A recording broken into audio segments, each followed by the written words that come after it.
Dans un petit village caché par des montagnes, vivait une jeune fille nommée Lily. Elle était connue pour sa curiosité insatiable et son esprit aventureux. Un jour, alors qu'elle explorait les sentiers boisés non loin de chez elle, Lily découvrit une carte ancienne bercée par le vent qui semblait mener à un trésor oublié.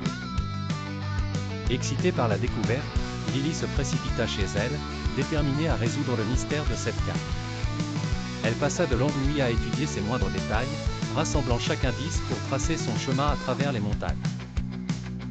Ses parents, bien qu'au début réticents, furent finalement emportés par son enthousiasme et lui offrirent leur soutien. L'aube de son voyage arriva enfin. Munie de la carte, d'un sac à dos rempli de provisions et de son chien fidèle, Max, Lily se mit en route.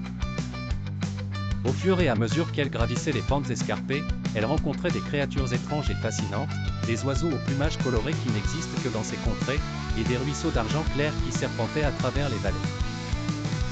Après plusieurs jours de marche, Lily arriva dans une clairière mystérieuse. Le vent murmura à ses oreilles, comme pour lui révéler un secret gardé précieusement par la nature pendant des siècles. Elle nota que la clairière était exactement comme indiqué sur la carte.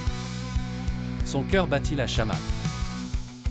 Là, au milieu des herbes hautes, reposait un vieux coffre en bois.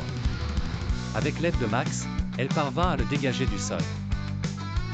En l'ouvrant, elle découvrit un trésor inestimable, des pièces d'or, des bijoux scintillants et, surtout, un journal en cuir contenant les récits d'un explorateur oublié.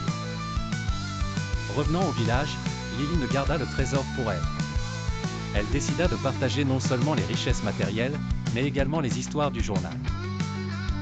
Elle inspira ainsi toute une génération d'enfants à suivre leurs rêves et vivre leurs propres aventures.